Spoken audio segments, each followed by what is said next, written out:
2 Coríntios capítulo 13, versículo 8, e depois João capítulo 14, verso 16. Segunda carta de Paulo aos cristãos de Corinto, capítulo 2, versos 13 e 8. 2 Coríntios 13, 8. Os irmãos desse lado aqui vão fazer a leitura acompanhando o texto que vai ser colocado na mídia, né, para termos o mesmo palavrear. Então, 2 Coríntios 13, 8, os irmãos aqui da minha direita, junto com o povo da galeria, vão ficar de pé e vão ler 2 Coríntios 13, 8. Fiquem de pé. O texto está aí. Então, quando dissermos 3, é só ler o que está impresso ali. 1, 2, 3.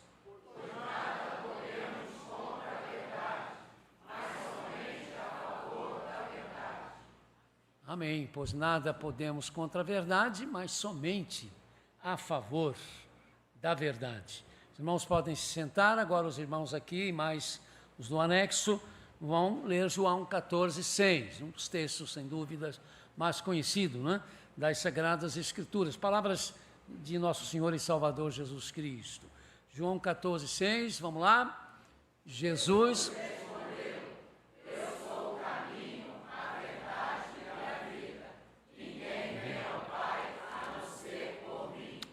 Amém. Que o Senhor abençoe a leitura da sua palavra em nossas mentes e em nossos corações. Ainda que cada vez mais fique sofisticada a forma de se esconder a verdade, e os inimigos declarados da verdade ao longo do tempo, mesmo se sofisticando cada vez mais em manterem-se nas suas mentiras, e as suas mentiras acabam superados e desmascarados pela verdade. Sejam quais forem os recursos aos quais se recorram, as armas que se usam, as perseguições que se montam, as intrigas que se inventam, não consegue impedir que num determinado momento a verdade acaba aparecendo. Porque Jesus diz, eu sou a verdade, ele sempre teve, ele tem e sempre terá até o final dos tempos aqueles que se recusaram e que se recusam e que vão se recusar a admitir isto. No afã de se derrubar esta afirmação de Jesus, mesmo que haja alguns argumentos produzidos por pessoas honestas, na grande maioria das vezes eles são falsos e hipócritas e cada vez mais estão claramente demonstrando um desespero em seus esforços insidiosos e corrompidos no afã de desacreditar em Jesus. Mas como assegurou Paulo, o apóstolo, pregador e filósofo, não há como se opor à verdade. Não há como esconder, alterar e modificar a verdade, e quando ela tem a ver com Jesus, isso se torna numa tarefa inglória. Aproveitando que vamos estar envolvidos de forma especial com o tema família, nesse mês de maio, que começará nesta próxima quarta-feira da semana que hoje está tendo início, eu quero destacar esta afirmação paulina, pois nada podemos contra a verdade, mas somente em favor da verdade, para associar esta declaração à afirmação de Jesus, eu sou a verdade, e aplicarmos esta associação ao tema família. A família precisa ser a nossa grande preocupação, porque a desintegração da família é a desintegração da sociedade, e isso ameaça perigosamente a estabilidade da igreja. À medida que o tempo passa, que o mundo muda, que os costumes mudam, estão sendo colocados diante de um grande dilema a humanidade atual. Nossas famílias estão colocadas diante desse dilema também. O que é certo e o que é errado? O que é verdadeiro e o que é falso, o que é mentiroso? Afinal, algumas práticas que os nossos pais e avós, sem medo de errar, diriam, isso não está certo? Para muitos hoje são coisas perfeitamente normais, naturais. Muitas pessoas hoje dizem que não precisam ser orientadas na vida sobre o que devem ou não devem fazer, porque elas podem perfeitamente concluir isto por si mesmas. Elas podem decidir sobre o que devem e o que não devem fazer. A famosa revista Seleções do Reader's Digest foi, no meu tempo de jovem, talvez a mais conhecida revista internacional, publicada em mais de 80 idiomas. Num certo número desta revista havia um conselho nefasto: na dúvida, siga os seus instintos. Desta forma, todos os nossos valores e, por isso, as nossas famílias estão cada vez mais colocadas num contexto no qual tudo é relativo. Nada mais tem valor absoluto. Nada mais pode ser considerado uma verdade absoluta. Cada vez mais aparecem em nossos vídeos, em nossos meios de comunicação, aqueles que dizem ter a verdade para nós. Apresentam suas teorias sobre isto ou aquilo, sobre o casamento, sobre o sexo, sobre a vida, de uma forma tal que é como se dissessem: eu tenho a verdadeira maneira de viver, o que então está sendo uma tremenda incoerência. Quando a sociedade diz que não há verdade absoluta, algo realmente paradoxal, então, para esse mundo no qual mais se diz agora é isto: não há verdade absoluta. Se prestarmos atenção, os que mais insistem em dizer que não há uma verdade absoluta são exatamente os que gostam de nos ensinar a viver e como viver. Como que querendo dizer: não há verdade absoluta, mas eu tenho a verdade. Quando o apóstolo disse: pois nada podemos contra a verdade, mas somente em favor da verdade, nós temos Jesus dizendo: eu sou a verdade. Eu sou o caminho, a verdade e a vida. Nada podemos, meus amados, contra isto. Esta afirmação de Jesus significa o absolutismo de Jesus. Do Jesus que diz sobre Satanás que ele, Satanás, é mentiroso, que mente desde o princípio, que é o pai da mentira. E se dizer que não há uma verdade absoluta, é uma mentira tremenda. Filha preferida do diabo. A Bíblia nos conta de que as mentiras de Satanás começaram no jardim do Éden e que as mentiras dele envolveram a primeira família. Sabe quando Deus criou o primeiro homem e a primeira mulher, à sua imagem, isto é, quando Deus criou a família, ele a colocou num lugar perfeito e disse: olha, de todas as árvores que estão aqui, vocês podem comer do fruto. Mas há uma árvore cujo fruto vocês não podem comer, porque se vocês fizerem isso, vocês irão morrer. Não, isso não foi um capricho de Deus. Há uma razão para isso.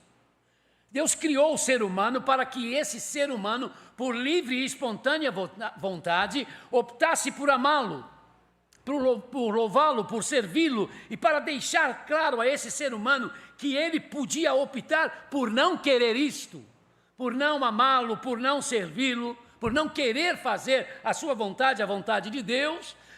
Deus então colocou no meio do jardim a árvore da qual não se poderia comer o fruto. Que fruto foi esse? Isso não tem a menor importância. A importância é o ícone, é a forma ou a figura da árvore. Porque essa árvore era o símbolo do conhecimento do bem e do mal. Era a demonstração da capacidade humana de discernir entre o certo e o errado. Era a liberdade pela escolha moral e o aviso sobre a responsabilidade que os seres humanos precisam ter sobre as suas ações, sobre as suas escolhas.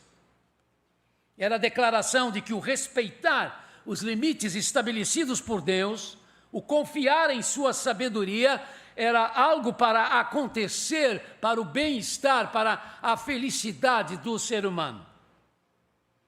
Mas Satanás que antes de se tornar Satanás, também fora criado para voluntária e livremente adorar e amar a Deus, a Trindade de Deus, usando o direito que Deus lhe dera de escolher, escolheu se opor a Deus. Escolheu ir contra os propósitos de Deus.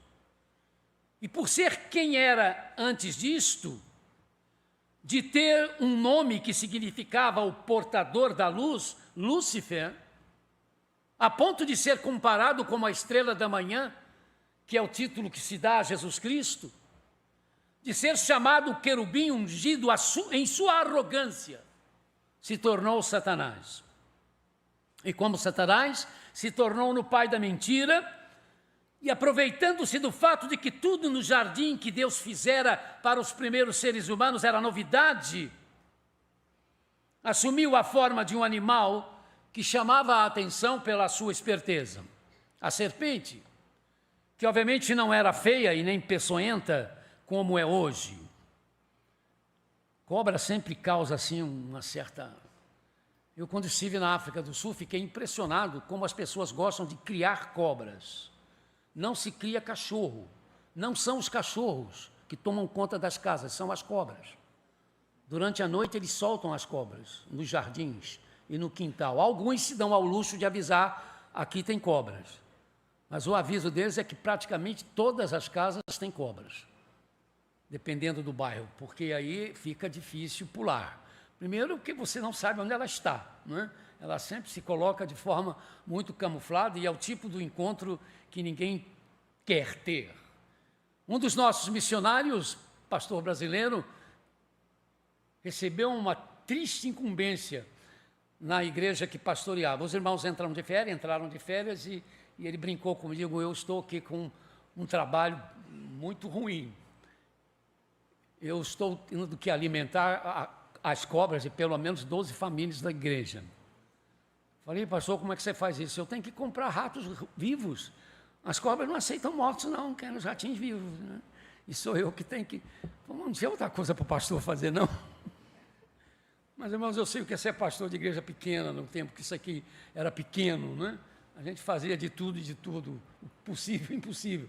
E eu entendi, não é, a sua necessidade de servir aos irmãos dessa forma. Mas ela não era feia, obviamente que não é?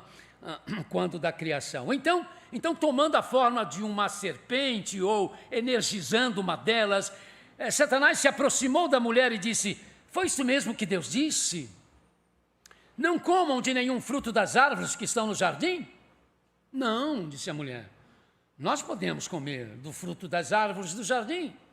Mas o que Deus disse é para que não comêssemos da árvore que está no meio do jardim, nem tocar nela, porque se fizermos isso, nós vamos morrer. O que Satanás diz, que isso, minha linda? Não é bem isso, não. Né? Travestido de serpente, sabia usar as palavras, vocês não morrerão. Não. Na verdade, Deus está preocupado, porque se vocês comerem dessa árvore, vocês serão como Ele. Vocês saberão o que é o bem e o que é o mal. Quando se tem, irmãos, conhecimento do que está acontecendo com as nossas famílias, nas nossas famílias, quando se testemunha os fatos lamentáveis, degradantes, aviltantes, assusto-me por ver as semelhanças do que está acontecendo hoje com aquilo que aconteceu no Éden. Satanás está dizendo a mesma coisa. Aliás, a história se repete. É errado mesmo? Por que está errado o esposo trair a mulher, a esposa trair o marido? Quem disse que o ser humano foi criado para ser monogâmico? Isso é uma filosofia cristã. Isso não tem apoio em outras filosofias humanas. Isso é invenção dos chamados cristãos. Mas isso não é verdade.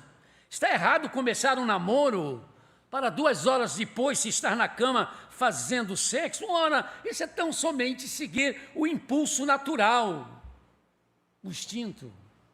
Ter aventuras amorosas, usar drogas, fazer sexo de forma não natural. Mas não só isso, passar a outra para trás, tirar proveito do descuido do patrão, explorar o serviçal. Não são erros, diz o diabo, são somente coisas da vida. São coisas naturais a nós, seres humanos, criados imperfeitos, impedidos em tantas coisas. E aí, irmãos, aí nesses casos e outros, quando alguém resolve citar a Bíblia, mostrando que atos como esses não são corretos diante de Deus, não são os propósitos de Deus, Satanás argumenta, ora, a Bíblia é um livro superado, a Bíblia não é um livro científico, a Bíblia não pode ser levada a sério, mas como está sendo levado ainda por alguns. Mas para nós cristãos, irmãos, a Bíblia é do princípio ao fim a palavra de Deus. Seu conteúdo é a verdade de Deus, ela foi inspirada pelo Espírito Santo de Deus para nos orientar em nossa vida, em seus aspectos morais, comportamentos éticos, sociais e espirituais. Mas, de qualquer forma, o primeiro casal, a primeira família, precisou tomar uma decisão entre o que era a verdade de Deus e as mentiras do diabo. E, tragicamente para eles, tragicamente para nós, eles resolveram acreditar em Satanás e desde então nós, seres humanos, passamos a ter uma natureza que sempre se inclina para a mentira, ao invés de se inclinar para a verdade. Por isso aborrece a filosofia, aborrece as religiões, aborrece-se ao humanismo, ensinar que quando entre nós ele esteve como ser humano, o Senhor Jesus Cristo, Deus que se fez gente, e disse o julgamento que pesa sobre as pessoas é que a luz veio ao mundo, mas as pessoas preferiram mais as trevas do que a luz, porque o que elas faziam eram obras mais, e quem pratica a verdade, porém, vem para a luz. João 3, de 19 a 21. Quando Jesus falou isso, desagradou a muita gente. E continua desagradando quando essas palavras são repetidas. Desde que nascemos, nós temos uma tendência para o pecado, por fazer o que é errado, o que desgosta a Deus. E à medida que a gente cresce, a gente começa a ver o mundo em termos de moral, como se olhássemos num binóculo fora de foco. Como se usássemos óculos que não são para as nossas vistas. Já usaram um binóculo fora de foco? A gente vê as coisas embaçadas, distorcidas. Para vermos de forma correta, nós temos de colocar o binóculo no ponto que queremos e mexermos no controle das lentes até termos a visão nítida do ponto que nós estamos focalizando. Na vida moral, na vida espiritual, o ponto a ser focalizado é a cruz do Calvário. Nela o Senhor Jesus foi crucificado, foi humilhado, espezinhado, para que eu e você possamos ter a versão correta do mundo, a versão correta da vida, a versão correta da morte, a versão correta da família, a versão correta do eu, de cada um de nós. Sem Jesus Cristo, eu e vocês sempre aceitaremos a verdade como mentira e a mentira como verdade. E estaremos no mundo como muitos estão. Não sabem mais o que é certo ou o que é errado. Não admitem o pecado. Classificam o termo pecado como obscurantismo, como forma de manipulação e de domínio. Alguém já perguntou de que vale a verdade? Ninguém está interessado nela. Eu diria que a maior parte das pessoas no mundo de hoje até não querem aceitar a verdade, as pessoas não querem, mas sem dúvidas, ouvir a verdade sobre a vida dos outros, saber da verdade que pode estar sendo escondida por esses ou aqueles, nisso ou naquilo, isso as pessoas querem, e até brigam por essa verdade, como se acusam os políticos de mentirosos, de esconderem a verdade. Mas como esses que acusam esses mesmos políticos mentem descaradamente nas coisas outras da vida. Por isso a igreja cristã continua a dizer em alto e bom som, mesmo sabendo que as pessoas não querem aceitar isto, não gostam de ouvir isso. Jesus Cristo, somente Jesus Cristo é a verdade. A verdade primária que nos levará a vivermos de forma verdadeira. Porque conhecer a Jesus é conhecer todo o sentido real da vida. A graça e a verdade vieram por meio de Jesus Cristo. Diz a Bíblia, João 1,17. Ele, Jesus Cristo, é a verdade. Quando não seguimos a Jesus, nós seguimos mentiras. Tenham os nomes que tiverem, mas são mentiras. Há mentiras sobre o pecado. O pecado não existe. É uma dessas mentiras. O que existe são desvios de personalidade ou, quem sabe, um karma. Dizem muitos enganados, mas a Bíblia diz: todos pecaram. Todos pecaram e carecem da glória de Deus. Romanos 3, 23. O salário do pecado é a morte, mas o dom gratuito de Deus é a vida eterna. Romanos 6, 23. A Bíblia diz, ela nos ensina que Ele, Jesus Cristo, foi moído pelas nossas transgressões, que a nossa iniquidade estava sobre Ele. Isaías 53, 6. E iniquidade é sinônimo de pecado. Esta é a verdade. Nós somos pecadores e nós estamos perdidos em nossos pecados e condenados por eles. Mas em Jesus Cristo nós temos perdão, nós somos achados de condenados, nós passamos a perdoados, a salvos. Não, Jesus Cristo não é uma verdade, Jesus Cristo é a verdade. Quando não seguimos a Jesus, nós seguimos mentiras, mentiras sobre o juízo. Não haverá nenhum julgamento final. No fim dos tempos, não haverá nem fim dos tempos, isso tudo é conversa fiada. Ajustes de contas após a morte, que bobagem. Aqui se faz, aqui se paga. Juízo, condenação no final de tudo, não, Deus é amor, Deus perdoará a todos. Só que o Senhor Jesus avisou que naquele dia os anjos de Deus separarão as pessoas como se separam os bodes das ovelhas, e ele diz: eu direi para os que estiverem à minha direita, venham benditos do meu Pai, e possuam por herança o reino que foi preparado para vocês desde a fundação dos séculos. Mateus 25, 34, mas direi também aos que estiverem à minha esquerda, afastem-se de mim, vão para longe de mim, malditos vocês que cometem iniquidades. Tem muita gente dizendo, não, Jesus nunca diria isso. Jesus, o doce Jesus, iria dizer malditos? Estudei mais a vida de Jesus, porque quando ele tinha que dizer algumas coisas, ele dizia mesmo. Ele chamava os fariseus de sepulcros pintados, bonitos por fora, podres por dentro. Era sutil até em classificar alguns políticos. Ele chama Herodes de raposa. Ele é uma raposa. E aí se leva para os dois lados. Esperto, mas invasor de galinheiros para matar galinhas inocentes, indefesas, não é? Não poupava as pessoas daquilo que precisavam ouvir. Então não se iludam, porque se ele disse que vai falar isso, ele vai dizer isso. Afastem-se de mim, malditos, vocês que cometem a iniquidade. As mentiras do diabo estão em todos os lugares. Ele se camufla, ele mente, mesmo onde não pode aparentemente haver mentiras, ele consegue torcer as coisas. Há lugares que nós diríamos, não, aqui não poderia haver mentiras.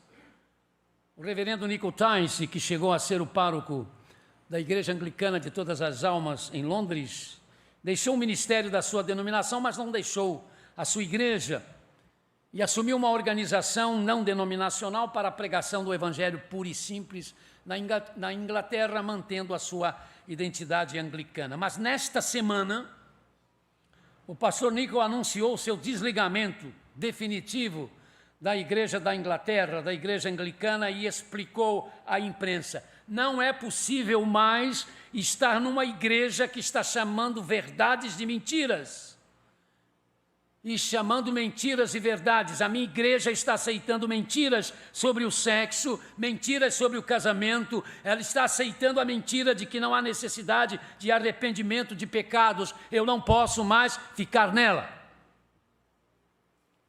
Há 32 anos o serviço de meteorologia era menos sofisticado, né, do que dos dias atuais. Eles erram hoje muito poucos, né? De vez em quando erram, mas é muito difícil. mas há 32 anos eu garanto que erravam bem mais. Nos Estados Unidos, as ameaças de furacões e ciclones às vezes não se concretizavam, às vezes era anunciado, o povo ficava meio perturbado, atabalhoado e acabava não acontecendo nada, a tempestade se desviavam, porque não havia umas previsões exatas, né, como existe hoje. E então, no dia 23 de agosto de 1992, um meteorologista norte-americano por nome Brian Norcross apareceu na televisão visivelmente aflito, avisando que o furacão, a ser chamado de Andrew, se aproximava da cidade da Flórida e queria causar uma enorme devastação. Umas pessoas logo começaram a deixar a cidade, fecharam suas casas e saíram levando com eles o que podiam. Outras disseram, não, isso já aconteceu, já disseram isso outras vezes, mas depois não deu em nada. Eu acho que ele está exagerando, a gente sabe que ele é um funcionário sério, mas ele está exagerando. Só que muitas outras, irmãos, vendo essa aflição do senhor Norcross, acharam melhor mesmo sair da cidade. E aí, quando o furacão chegou, 28 mil residências foram completamente destruídas, outras 50 mil foram ferozmente danificadas. O mar invadiu casas a 2,5 km de distância da areia da praia. Felizmente, houve poucas mortes por causa do aviso. E os que morreram, morreram porque não levaram a sério a palavra do senhor Norcross. Curiosamente, na época, um jornalista reparou que o sobrenome Norcross, desse funcionário da meteorologia, em inglês quer dizer a cruz que fica ao norte. E aí muitos começaram a dizer, os que morreram nesse furacão, morreram porque não deram atenção à cruz que fica ao norte. Não levaram a sério o aviso do senhor Norcross. Sabe, à luz da Bíblia Sagrada, da Palavra de Deus, sem medo de errar, sem querer fazer emocionalismo puro, barato, não é minha função e nem deve ser a de qualquer pastor sério. À luz da Bíblia Sagrada, eu previno a vocês que o maior furacão de todos os tempos se aproxima. E ele está vindo em direção a todos nós. Ele está vindo para todas as pessoas no mundo. Ele está vindo em direção a mim, a você, ele está vindo em direção às nossas famílias, ao nosso país, ele vem em direção a todo este mundo. Aproxima-se o dia sobre o qual a Bíblia diz, Deus irá julgar os segredos dos seres humanos por Cristo Jesus. Romanos 2,16. E nada há, ela diz, nada é que foi feito em oculto, que está sendo mantido em oculto, que não vai ser revelado, que não vai ser mostrado. E nesse dia também diz a Bíblia, todas as raças da terra, todos os povos, todas as etnias se lamentarão, inclusive daqueles que o crucificaram. Apocalipse 1,7. Quando alguém não quer seguir a Jesus Cristo, acaba dando ouvido a mentiras.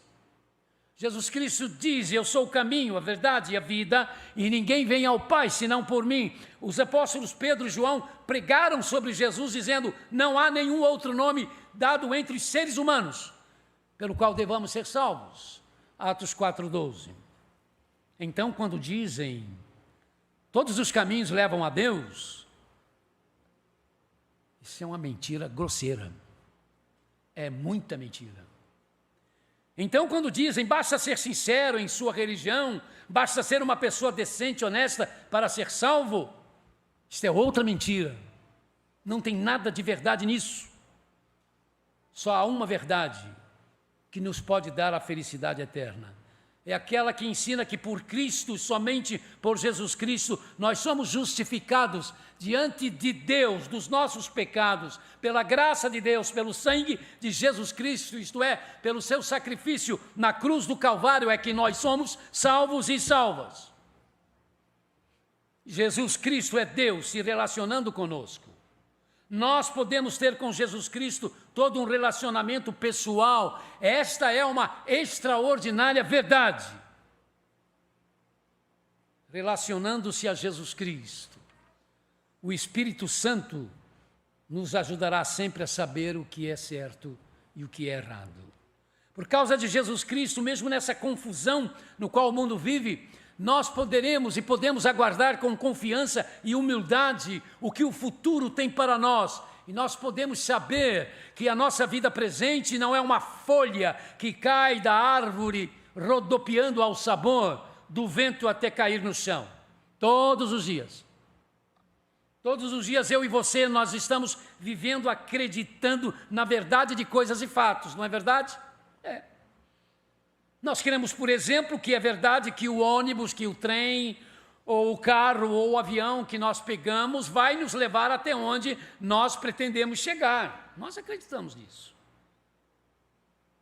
Quantos aqui entram no ônibus? Talvez alguns façam isso, mas são poucos. Será que eu vou chegar em casa? Ou será que eu vou chegar no serviço? Será que esse ônibus não vai bater? Será que ele não vai virar? Quando se entra no avião, o medo é maior. Isso eu lhe posso assegurar, entendeu?